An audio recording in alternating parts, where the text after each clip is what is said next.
Golden State Media Concepts presents the GSMC Classics series, with episodes of some of your favorites from a day gone by, a time gone by.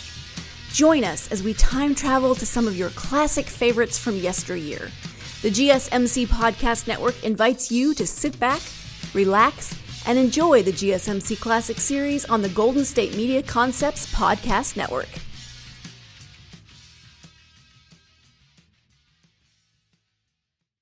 But Rogers in the 25th century.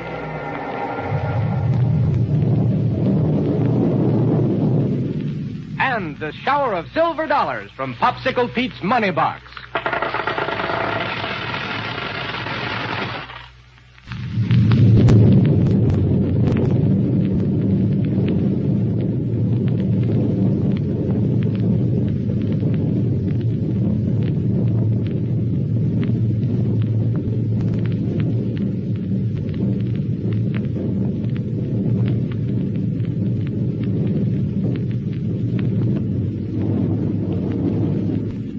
Now, without wasting any time, we're going to pick up our story on the surface of the moon, just as Buck and Wilma discovered that they'd been tricked by Killer Kane and Ardela. Now, here we go, 500 years into the future. A rocket ship. It's gone. Oh, that rocket blast knocked me over. Here, get up quick.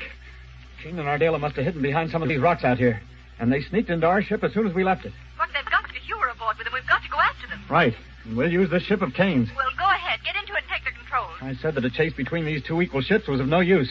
But this time there's nothing else to do. Here now. Close the metal door and we'll get underway.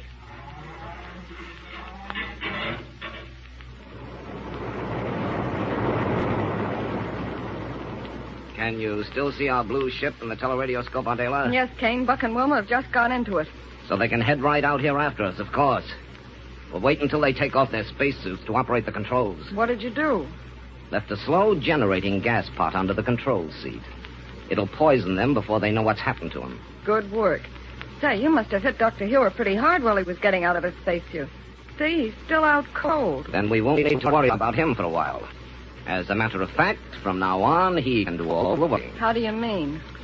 Hewer's next job will be to invent a new weapon. For me. And it will have to be something I can use to bring a whole planet to its knees in a single stroke. Isn't that asking a lot, Kane? For a man like you, huh? No. What I'm thinking of is trying to persuade him to do it.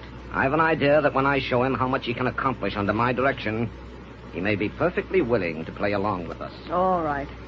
Now, where are we headed for? Ardela, we're going to Enceladus. That's one of the moons of Saturn, isn't it? Yes, it's one of the least known moons of Saturn. But I've decided that it will provide a good nucleus for the organization I will build up to carry out my plans. Why pick Enceladus? Because there we can work without any chance of being disturbed or interfered with. That sounds logical. Oh, my head. Wait, Hewer's coming too. Look, where are you? Wilma. Shall I throw some water on his face? No, let him come out of it in his own sweet way. Killer Kane. Hello, Ewer. How are you? So, what have you done? Where are Buck and Wilma? I'm sorry, Dr. Hewer. Ardela. But I'm afraid it was necessary to leave them stranded down on the moon. Stranded? Well, Yes, the power control on that blue ship down there is out of order. Oh. Now, how do you feel? As good as could be expected under the circumstances. Do you really care? Ewer, I'm a man of few words, so I'm going to speak bluntly. Well, you know what my plans for conquest of the solar system amount to. Or at least you ought to know by this time. yes, Kane. I know your wild ideas only too well. Now, wait a minute. Yes. Nobody realizes any more than I do your capabilities as a scientist. In short, with your cooperation, the conquest I desire will be easy. And if you seriously stop to think about it, you'll realize that working with me will not only give you more wealth than you've ever dreamed of, but a chance to make scientific progress such as you've never had before. The whole solar system will be your laboratory. You will be the greatest scientist who ever lived. Kane, I'm not the least bit interested in what you're saying. Huh? Nothing under heaven could ever persuade me to be a partner to your crime. You are. Either you'll come along with me, or you'll die. As Rogers and Wilma have died. What? What are you talking about? You heard what I said. But before you said... You only said that the ship you left them in back there on the moon was disabled. Of course, so you wouldn't feel any animosity toward me when I made my little proposition to you. Do you think I'm a fool? What good would disabling their ship do us? No, you are. Our little situation required somewhat more drastic measures. What did you do? Beneath your dear friend Buck's control seat is a small beaker of chemicals, which right now are generating a deadly gas. Oh. In other words, when he and Wilma take off their spacesuits to operate that ship, it will begin to have its effect on them. Not too quickly, either. So they'll have no warning until it's too late. Clever, huh? You're not human. Really? Thank you. Kane, you're a monster. Yes, you are. And I'll give you the same medicine if you try to cross me. Now use your head, you old fogey. You've got a decision to make. On the one hand, wealth, fame, and power. On the other, burial in outer space. Well, will you play along with me? Never. Let me hit that radio unit. Sure. I've got to warn them. Get away from the radio. Nice work with the paralysis ray, Ardela. I congratulate you. Thanks, Kane. Whether you'll admit it or not, Hewer was in a fair way of knocking you down. I wouldn't say exactly that. But the old boy does pack more of a wallop than I gave him credit for. But it's the last one he'll ever throw. But now listen. Well? I can't seem to spot it on the viewplate now. Perhaps because we're out of range. Enceladus? No, the rocket ship we left on the moon. Just before you and Hewer started to scrap, I saw it take off. Maybe your little trick hasn't worked after all. So soon? Of course not. Knowing Rogers, I know that he'd take off after us without waiting to remove his spacesuit. But he certainly wouldn't continue to fly with it on. Or Wilma either. And when they do remove them, we'll have nothing more to worry about.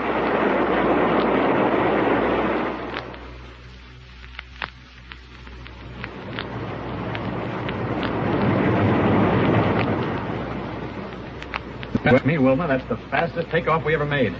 Now, let's get out of these spacesuits so we won't have to talk by radio. Are we going in the same direction that Kane took? Yeah. So spot his ship in the teleradioscope as fast as you can. Hard to tell what focusing range to... Oh, there it is. Good. I see it. And we're going straight after it. Thank goodness he's flying a straight course, though. Huh? Notice how clouds of cosmic dust keep interfering with the vision on this viewplate? Yeah. Too bad he got such a head start on us. But, Wilma, he's heading straight out toward Mars or Saturn. They happen to be in line with each other. Now I can't see his ship at all. Look, if he swings around out there very much, we're going to lose him, do you know it? Well, we don't need to. We can hook in the gas analyzer and automatically follow his rocket trail. Great, I'll get it for you right away. Get it for me? Sure, out of this cabinet over here. But it's right here on the control board. See these dials? There. Turned it on. Then what's this unit here on this shelf? Oh, that's just an auxiliary unit in case this one gets out of order. Leave it there. Oh. See? These dials register 3, 1.7, and 32.1. Mm-hmm. Kane's rocket trail, all right. From now on, this ship will follow it automatically. Good. But say, let's get out of these spacesuits. Yes, let's. Breathing condensed air gets tiresome. They're not exactly comfortable in the control cabin, either. Unsnap my helmet clamps for me. Sure. No, wait a second. Where are you going? Didn't close the door of this cabinet tight. For that, you can open your own helmet. All right. Anything to breathe pure air again. Wait, stop. Huh? Keep on that helmet. Are you trying to get me? Ouch! Told you to keep that helmet on. You see that auxiliary gas analyzer there in the cabinet? What's the matter, Buck? Cyanogen gas. Something very much like it here in this control cabin. What? According to dial 1 on this analyzer, it's slowly been getting stronger and stronger in here. Right now, there's enough to kill us instantly. Buck! More of Killer Kane's work. Somewhere in this control cabin. Here it is. See this beaker? Right under your control feet. Yes. Pouring out a gas intended to get us the minute we took off our spacesuits. Snap your helmet clamps tight again. What are you going to do? Throw this beaker out the main metal door. While we're tearing along like this? Yes, sir. Boy, did you feel the air in this cabin rush out when I opened that door? Yes, Buck. The pressure in here is returning to normal again. Well, that helped to clear the gas out, too. Thank heaven for the auxiliary gas analyzer. Yes, it's back to normal again. Well, then we can take off these helmets safely. I'm almost afraid to. No, it's okay now. Here, I'll help you. There you are. Here goes my helmet. Now that it's all over, Buck, I feel sort of funny. Yeah, I know what you mean. If you really think about it, it was a pretty close call for us. Too close. Killer Kane and Ardela won't stop at anything. The president was right, Buck, when he said that this is the most dangerous assignment he ever gave us. And we're seeing it through. We know how far Killer Kane will go to get what he wants, so we're going to play mighty safe every step of the way. But we're not going to waste any time. We can't waste any time. Keep the power on full. Dr. Hewer is a prisoner aboard their ship, Buck, after what they tried to do to us. Don't worry, Wilma. We'll get to him. We're on a clear rocket trail that can't miss. Maybe these two ships are exactly alike, but there are a few tricks of navigation that even Killer Kane doesn't know.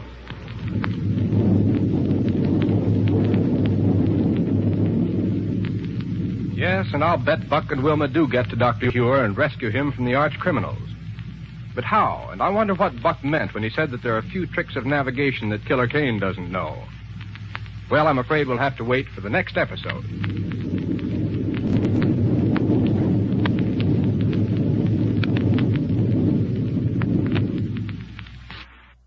Buck Rogers in the 25th century.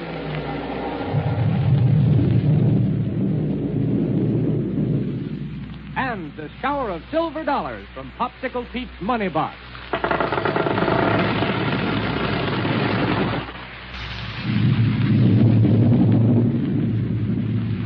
Well, sir, it looks at the moment as though Killer Kane and Ardela, the arch criminals, are one up on Buck and Wilma.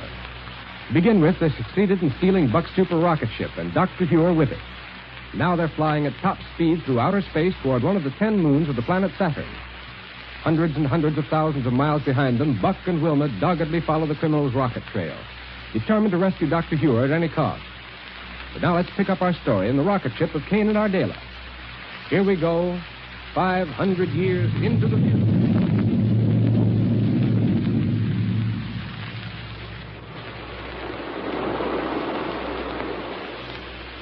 You are still under the influence of the paralysis ray, Ardela? Yes, Kane. He's still out cold, back in the storage compartment. Good.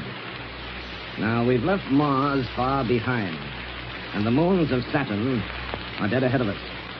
From the minute we land on the one called Enceladus, we start building our organization. Enceladus, huh? Right.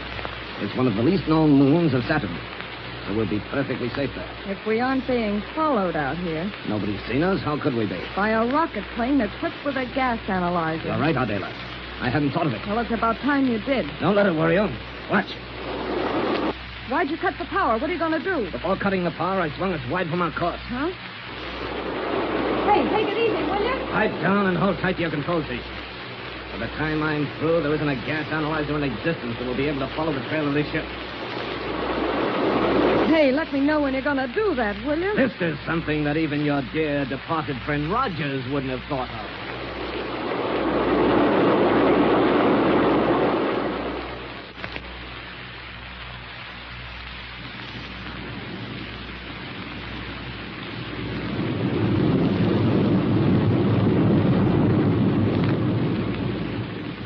James' rocket trail still leads in the direction of Mars and Saturn, Buck. Yeah. 2 more hours of flying at this speed, and we should be able to spot his ship in the teleradioscope. I'll try another look on the viewplate now. Yeah, go ahead. Well, how about it? No, I guess we're just not close enough yet. Or else there's too much cosmic dust in the way. Well, don't worry about it. As long as this rocket trail holds out, there's nothing... Wilma, What's the matter, Buck? the rocket trail is stopped. But we've got to keep on Killer Kane's track. Now look. What? Now the dials register again. Gas analyzer back for us. Oh, sir, it can mean only one thing. Huh? Kane has deliberately swerved his ship around to make a crooked trail. Listen to our motors as we follow it. Doesn't make very comfortable flying. No, it doesn't, but... Now look. The trail is gone completely. Can't you pick it up again? I'm afraid not, Wilma. This is one of Kane's old tricks, and believe me, a clever one. Out here, where there's no air friction, his momentum is enough to carry him literally thousands of miles between short bursts of power. Maybe hundreds of thousands of miles.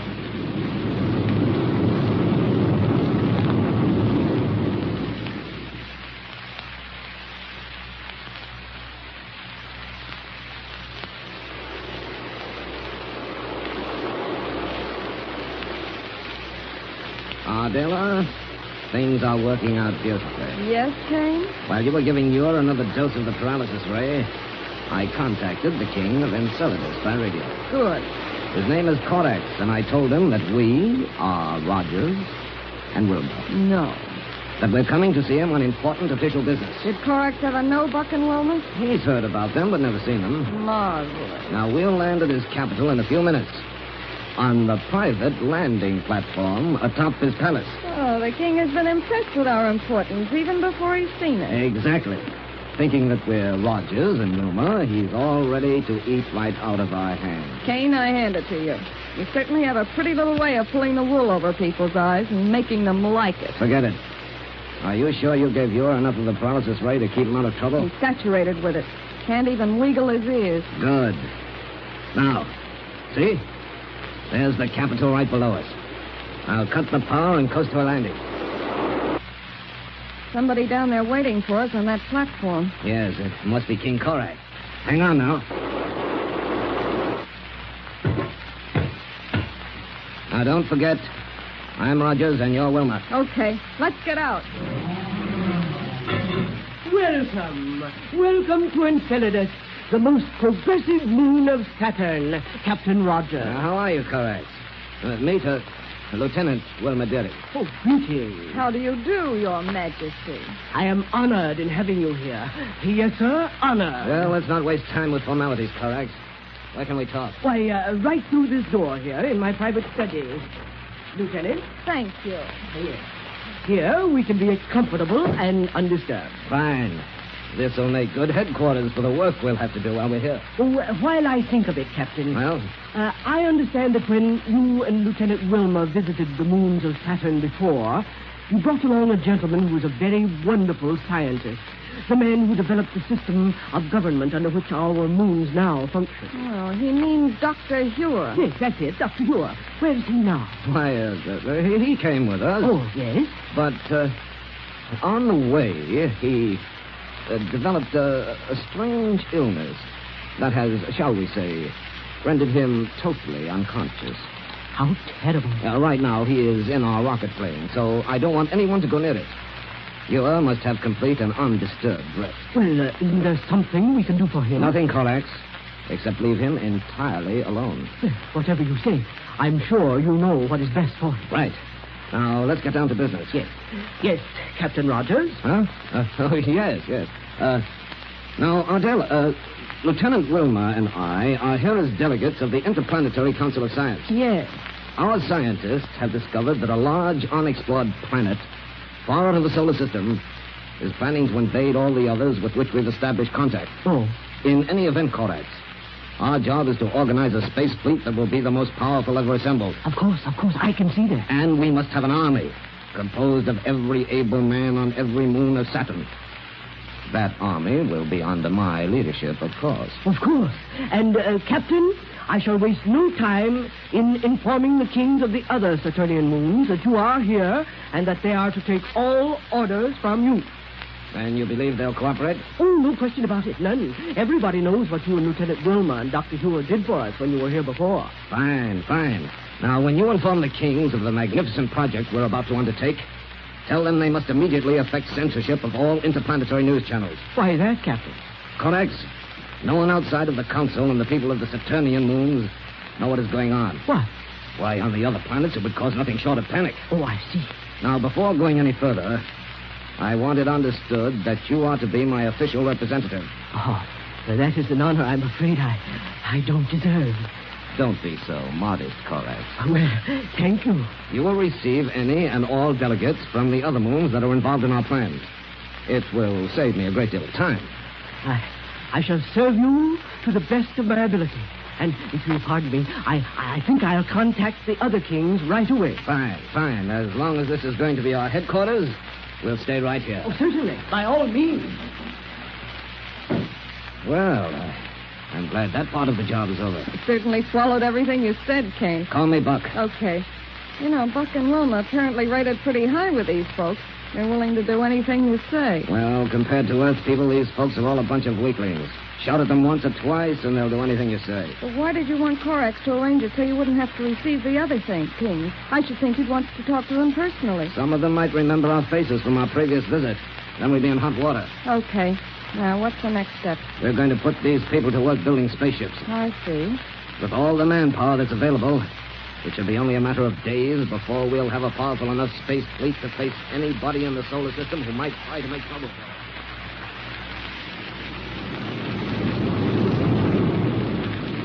Calling Black Barney. Buck Rogers calling Black Barney. You can land on Mars whether you get him or not, Buck. But if we don't have to land, it'll save us a lot of space traveling. That's true. Calling Black Barney. Hello, Captain Rogers. How are you? Hello, Barney. Why, I haven't heard from you since we got back from exploring under the Earth. But I understand you're looking for Killer Kane and Ardela. Right. Have you seen any sign of him? Yes, sir. And I don't think you better waste any time if you want to catch him. You know where they are? Well, Captain, with them crooks on the loose, the minute I got back here to Mars, I got everything all organized out and fixed up a fleet of space patrol. Yes. And just yesterday, one of the pilots seen a strange super rocket ship flying out towards a little plasteroid. You mean planetoid? Yeah, plasteroid. It lays about 14 points west of here in the same orbit as Mars has. Good. With this teleraidoscope in sharp focus, he could see that with Killer Kane heading right towards Saturn. Great. So you sent patrol ships after it? Well, Captain, I was sort of afraid to... What? You mean you let him get away? Well, Captain, in getting things all organized out in such a hurry, I forgot to equip any of my patrol ships with rocket guns or anything.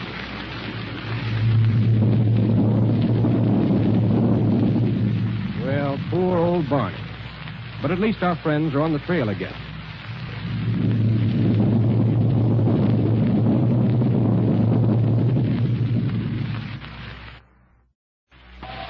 Rogers in the 25th century.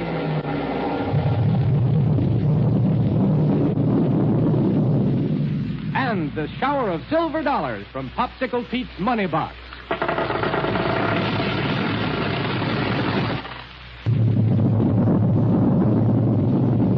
Buck Rogers, High Adventure in the 25th Century. A prophecy of the future, for don't forget that although some of the amazing scientific developments you hear about on this program may seem fantastic or improbable, they're all within the realm of possibility according to our present-day knowledge of science and mechanics. Now, as you no doubt remember, Killer Kane and Ardela have set up headquarters on the moon of Saturn called Enceladus.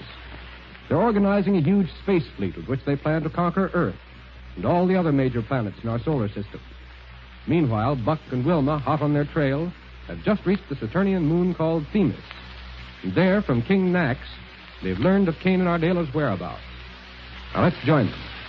Here we go, 500 years into the future. Your Majesty, there's no question about it. The man over on the moon Enceladus is Killer Kane. Yes, sir. And his masquerading as Buck here is just to get authority. Then my calling him by radio just now was a good move. You bet it was. I recognized his voice the minute he spoke to you. Now, our job is to get on over there and trap him and Ardela before they can find out we're anywhere around. Do they know you're on their trail, Captain? No. So we can take time enough to plan carefully. Take time, Buck? Does Dr. Hewer in their hands? Well, look, it'll be nightfall by the time we can get to Enceladus. Wilma, the only reason we didn't trap them on Earth's moon is because we didn't plan our moves carefully enough. But think of Dr. Hewer. You see, Your Majesty, it was down there on our moon that they kidnapped Dr. Hewer. If we'd used our heads, we'd have got them instead. What happened, Captain? Well, they landed their rocket plane on the moon in plain sight. And we saw it from Earth and went right after them. I see. But when we landed beside it, put on spacesuits and went over to it, they jumped out from behind some rocks and flew off in our ship, with Dr. Hewer as their prisoner. You just now said they don't know you're trailing them. They must have realized you'd lose no time in following them. Right, but they planted a poison gas generator in the control cabin of the ship. It was only by luck that we weren't done in. I see. And their belief that you're dead is to your advantage. Yes, sir. Now, you say that Kane is organizing a huge battle fleet. All of our Saturnian moons are contributing to it. That can mean only one thing. Conquest of Earth. Really? Now, come on, Wilma. Let's get our heads together and plan how... Hey, where is she? She was here just a moment ago, Captain. Now, that's funny. Could you have gone into your office here? Wilma? Not there, Captain? No, sir. She didn't get back into this rocket ship, did she? Wilma! I don't believe so, Captain. There's something screwy about this, King Nax. Wilma! Hey, where are you? Here's our plan for conquest in a nutshell, Ardela. Right, Kane, go ahead. In the first place, these lunarians of Saturn believing that we're Rogers and Wilma, have practically finished building a space fleet for us. Mm-hmm. But what about the rocket fuel that was to come from the moon Themis? All taken care of. King Max called me by radio. Oh, fine. Now, the space fleet is the biggest that has ever been assembled in one place. And to make things even better, every pilot in the lot has pledged blind allegiance to Captain Buck Rogers. In other words, to me. What'd you do, go out and talk to them? Not much. You and King Korax are still the only people on all the moons of Saturn who have seen me. And Korax, never having seen Rogers, believes that I'm he. Well, King Nax tried hard enough to see you. But he didn't. All I ask is that these people think I'm Rogers until we get our fleet of battle cruisers on the way to Earth. Then I don't care who knows our real identity. What's this? You're not Captain Rogers at all, sir. Who are you? Now, wait a minute, Korax. Just what's the trouble? Why, you've misrepresented yourself. You're not Captain Rogers. And I insist that you tell me who you really are. Very well. Close that door. Yes, Captain. Korax? Yes? My name is Kane. Killer Kane. I've heard of you. Now, speak up. How did you find out that I'm not Rogers? Why, Captain, Killer, that is. Speak up. Yes, sir. I sent one of my guards to Themis to check upon the production of rocket fuel, as you suggested. Well? The guard is a man who lived on Themis at the time Captain Rogers was here before, when the captain set up our present governmental system. Yes, go on. Well, he reported back to me less than 5 minutes ago, and he told me that he saw Captain Rogers land in a rocket plane there on Themis. What? Yes, sir. Kane, we left a poison gas generator in that rocket plane to get rid of him and Wilma. Lieutenant Wilma Deering is with him on Themis. That's impossible. They're dead. Oh, but my guard knew them well when they were here before. And he saw both of them step out of their rocket plane when it landed on the palace roof at Themis. Where's that guard? I threw him into prison. Ha, good for you. But only to protect myself. What do you mean by that? Well, I realized how deeply I have become involved in this mad plan of yours. Rather than let the guard tell others where and how I've been deceived by you, I put him out of the way. What do you intend doing now? I don't know. Anything but continue to assist you in your mad conquests. You're too late, Korax. You're more involved in this whole scheme than anyone else, even including myself. Now, even if you could back out, you'd be crazy to do so. For by staying with me, you can become one of the most wealthy and powerful men in the whole universe. What? If only that could be true. Would you have imagined a few days ago that our space fleet could be made ready for action in such a short time? No. But right now, it's the most powerful in the solar system. Any opposition to it, and that means to me, can result in but one thing. Instant and complete annihilation. In other words, Korax, you have no choice in the matter. Yes, you're right. But I'm glad of it.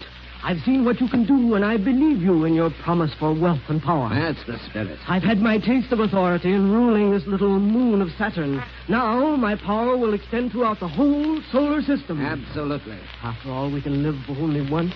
Why shouldn't I get what I can for myself? Command me, Kane. I'm at your service. Korax, we must first rid ourselves of the menace of Buck Rogers. Prepare the space fleet to invade Themis at once. It shall be done. It shall be done. Kane, you're marvelous. I told you these people could be led around by their noses.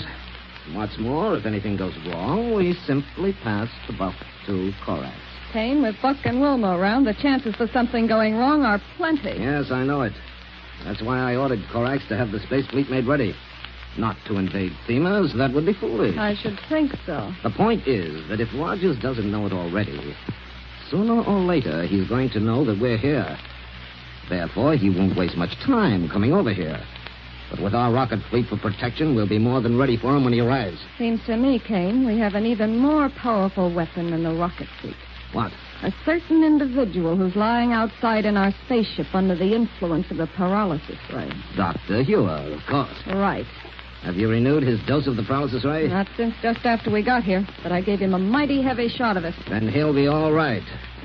And we'll have him right in our hands if Rogers decides to come.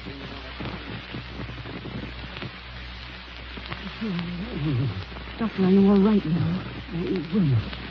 Wilma, how did you get here? We're in Kane's rocket ship, right back at his headquarters. How do you feel? Why, pretty good. You must have given me an antidote for the paralysis, right? Yes. I found it in the laboratory deck of this ship. Wilma, this has been a nightmare. Kane and Adela have kept me under the influence of the ray practically all the time since they kidnapped me down there on the moon. When we first got here... We're still on the moon in Enceladus, aren't we? Yes, Doctor. And Kane is in complete charge. Well, when we first got here, I almost completely recovered consciousness. Adela was right here with the ray projector. That's terrible. In spite of the antidote, I still don't feel entirely right. Just relax for a minute, then you'll feel better. Well, tell me, how did you get here? Kane said something about a gas generator in the control cabin of that other ship. It almost got us, but we discovered it before taking off our spacesuits. Oh, thank heaven for that. Then we started following Kane's rocket trails. Oh, so that's how you learned he'd come here to Enceladus? No, we didn't find that out until we got to the moon Phoenix. Oh, I see. But I was afraid Kane would learn that we'd got there and try to get away. That's why I didn't waste any time coming over here to get you before he could do anything about it. Bless your heart, Wilma. But you've taken a terrible chance. I know it, Doctor, but I couldn't leave you in their hands any longer. Thank you, my dear. Now, I came over here in a tiny space roadster, and it may have been seen. So, if you're feeling better, I'll take the controls of this ship, and we'll go right on back to Phoenix. Yes, we've got it. You see, by taking this ship, we leave Kane and Ardela without any way of escaping from Enceladus. Splendid. Let's go immediately. Right. Here we go. Here you stay. Hey, Kane. Take your hands off those controls, Wilma. Not much, Kane. You can't... Do as I tell you, or I'll pull the trigger of this rocket pistol. All right. Ah. You thought you'd meddle in our affairs again, huh? If you and Rogers and you here had any sense, you'd have learned long ago to leave us alone. You have stuck your inquisitive nose into our business once too often, Wilma Derry. You managed to escape the gas in your control cabin, didn't you? Now listen, Kane. I'm glad of it. Because now you'll set the trap that'll catch Buck Rogers for me. Kane, listen to me. Quiet. Adela. Yes, Kane? Keep a gun on these two while I search the beautiful lieutenant for weapons. Right. Good night. Now our friends are in a mess. If ever Killer Kane held the upper hand, it's now.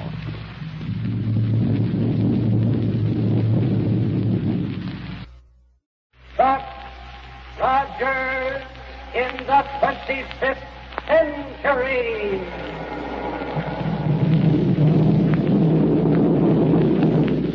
And the shower of silver dollars from Popsicle Pete's money box.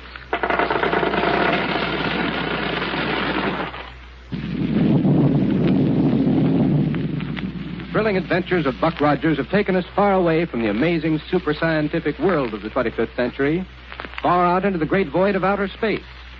For Buck, Wilma, and Dr. Huey, you remember, are hot on the trail of the arch criminals, Killer Kane and Ardela, flying at top speed in their rocket planes toward the far-off planet Pluto. But the ship being used by the two criminals is identical with that of our friends, and that means that... But wait. Let's pick up our story in the control cabin of Buck's spacecraft. Here we go, 500 years into the future.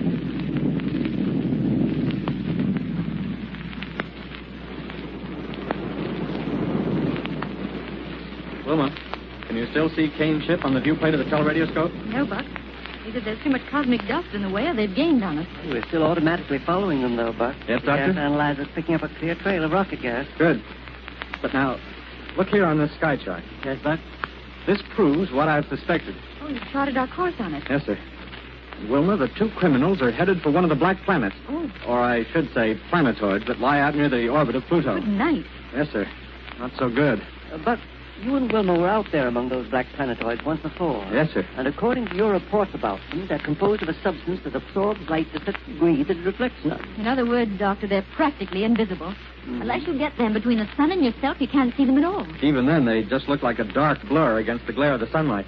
And I take it that there's grave danger of running into one of them before you can even see it. Not only that, but if you get close to one of them, its terrific pull of gravity is likely to make you crash on it. I see. But the real danger is not in the planetoids themselves.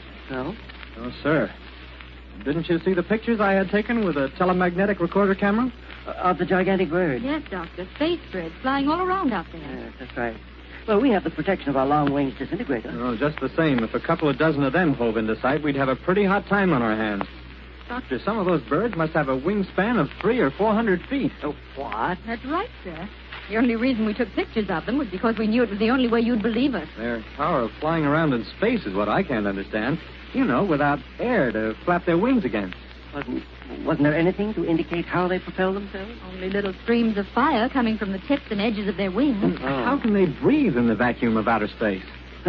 We're flying around in space and managing to breathe without any difficulty, aren't we? Sure, but we're inside the hull of a rocket plane with a mechanical system to supply air for us. Isn't it just as logical to conclude that in the case of the gigantic birds, all Mother Nature has made the same sort of provision that we've had to make scientifically and mechanical? Well, maybe so. Wait, look. Huh? I can see Kane's ship on the teleradioscope again, and we're gaining on it. No kidding.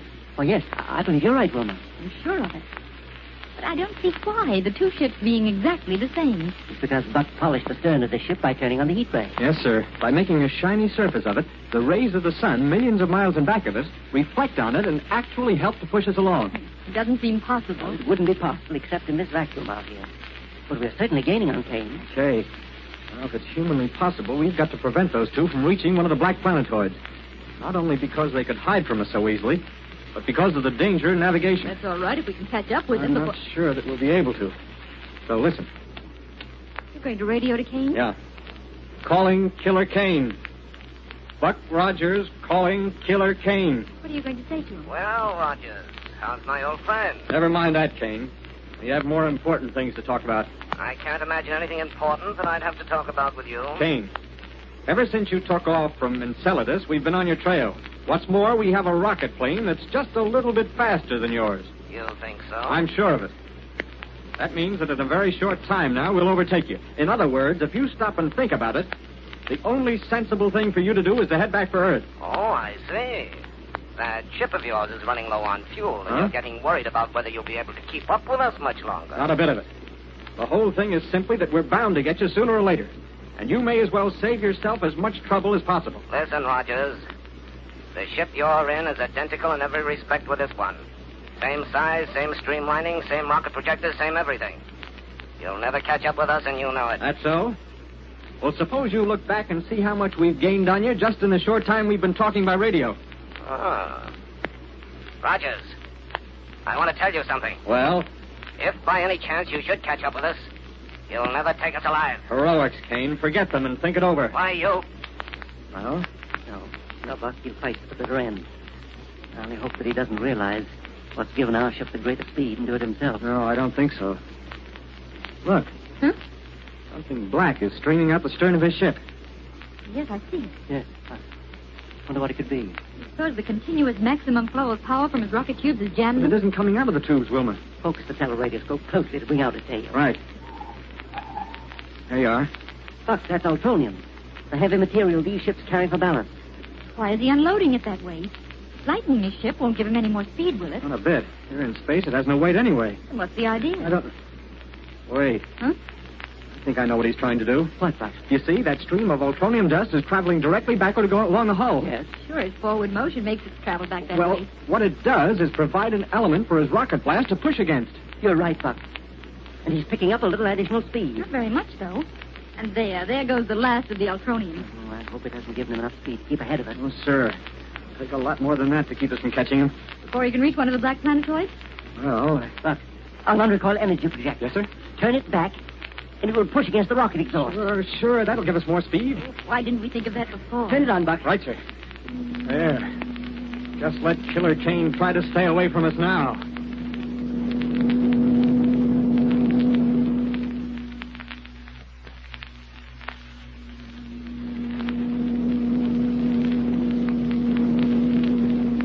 Boy, Doctor, adding the power of our force ray to the rocket certainly did the trick.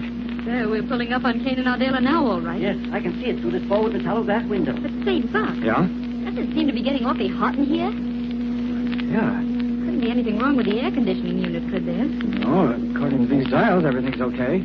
It's getting hot, though. Maybe there's a leak in the insulation around one of the rocket tubes. I'm going to take off my flying jacket.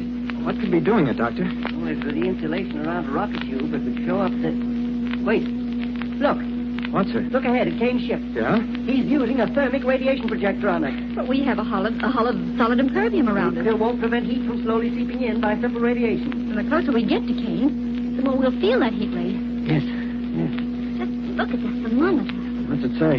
38 degrees centigrade. That's about 100 degrees Fahrenheit. Run the ventilating system at maximum, Buck. Maximum now, Doctor. Goes up automatically. 41 degrees centigrade. It was terrible. Yeah, you're telling me. Phew. It's getting worse. Worse. There's nothing we can do about it. All the metal in here is radiating heat. These controls are almost too hot to touch. Maybe we better change our course. After all we've been through to catch up with them? No, sir. Buck, the heat is awful.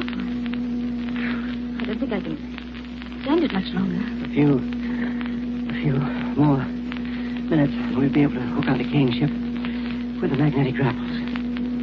We'll be burned alive before we can reach it. Buck! No, sir, Wilma. We've got to keep on. We've got to, that's all. Well, I admire Buck's spirit, but it looks to me as though the odds are pretty much against them. I will be back with you in a minute, so sit tight and hear a few words from your favorite announcer.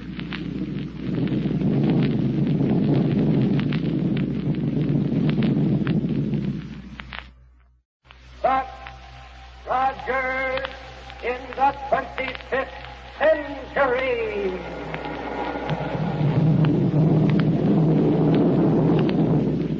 And the shower of silver dollars from Popsicle Pete's Money Box.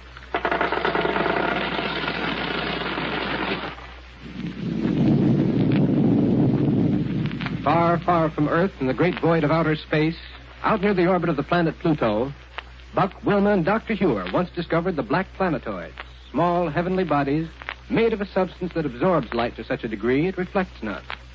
Planetoids that are virtually invisible, that exist in a state of perpetual darkness. On one of these strange little worlds, a powerful floodlight would illuminate only a tiny area because of the lack of reflection. And that's why Killer Kane and Ardela, seeking to escape from our friends in a super rocket plane, roared onward and onward through space and finally landed on one of the black planetoids. The spaceship of Buck, Wilma, and Dr. Hewer, badly disabled in the course of its flight, streaked downward into the planetoid's tremendous gravitational area, downward through its dense atmosphere, until finally it crashed. And now we open our story inside the ill-fated rocket ship's control cabin. Here we go, 500 years into the future.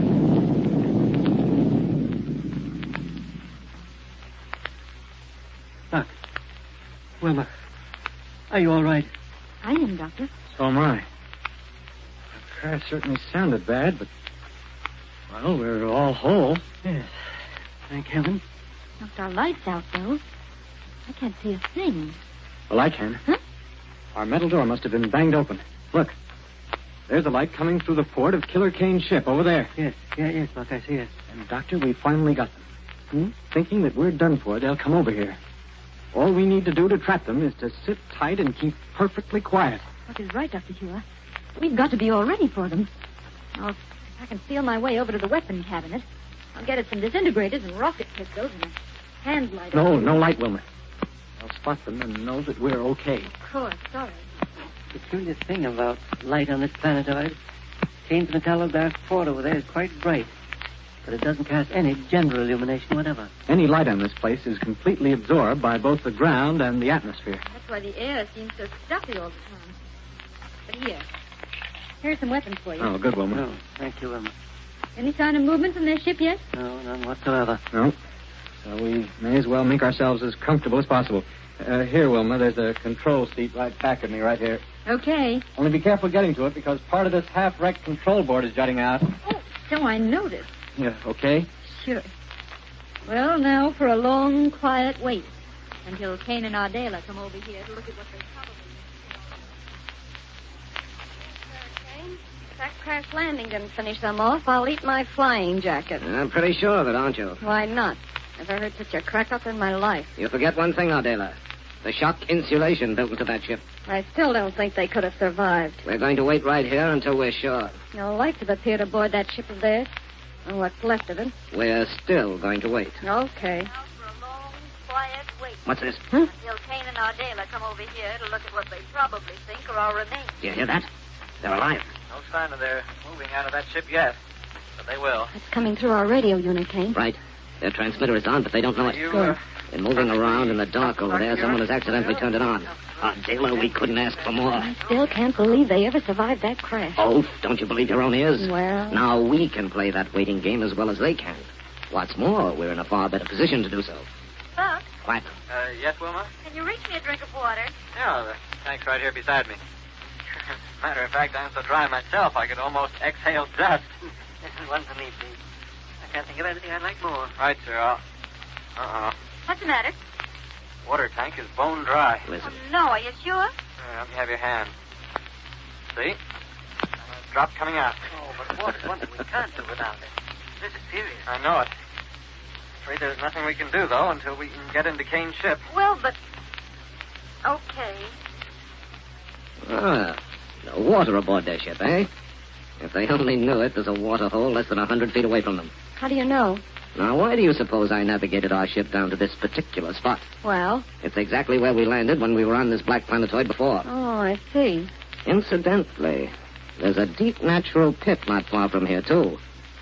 Adela, I've got an idea. Well, it had better be good. Listen, as long as those three are inside their ship, we can't safely get over to them to put them out of the way. Of course not. The minute we used enough light to get their exact location, they'd blast us down. But if we can get one of them out of that ship, and it would certainly be Roger. Now, wait a minute.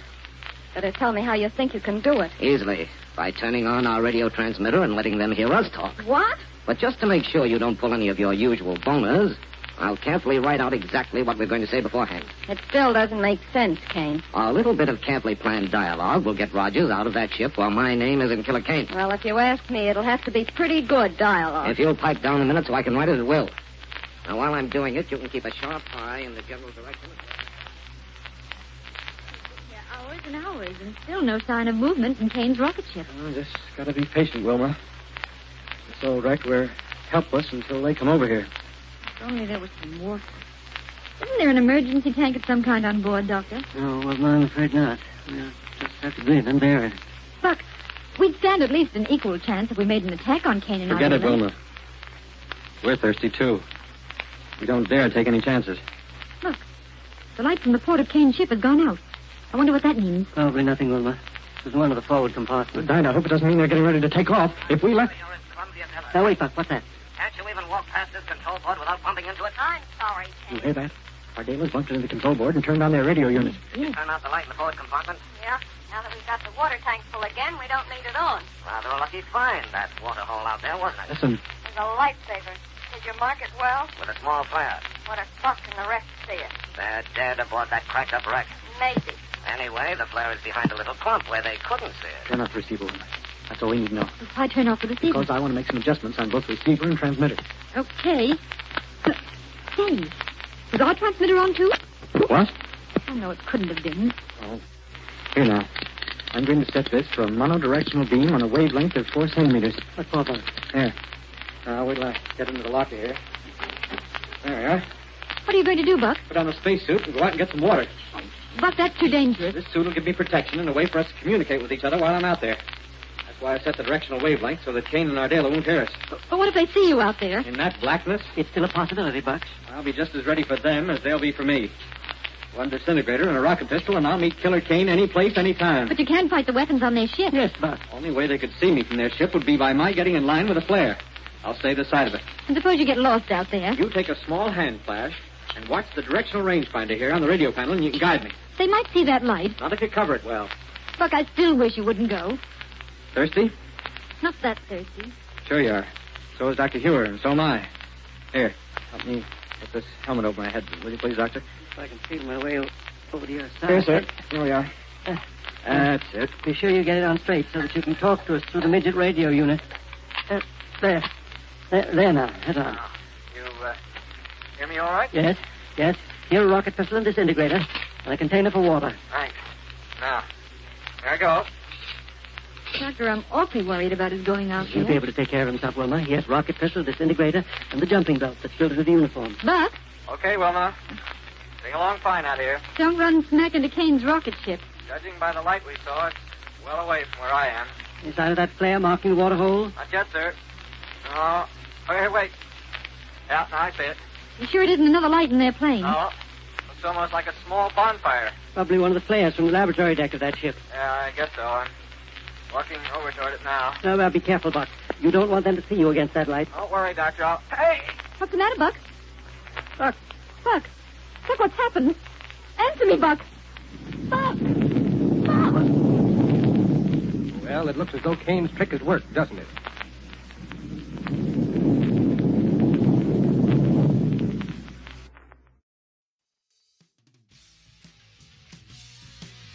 You've been listening to the GSMC Classics series, part of the Golden State Media Concepts Podcast Network. Follow us at www.gsmcpodcast.com and find all of our timeless programming by typing GSMC Classics into any podcast app, including Apple Podcasts, Google Podcasts, SoundCloud, Stitcher, and more. Remember to subscribe to the GSMC Classics series podcasts of your choice to stay up to date on new episodes.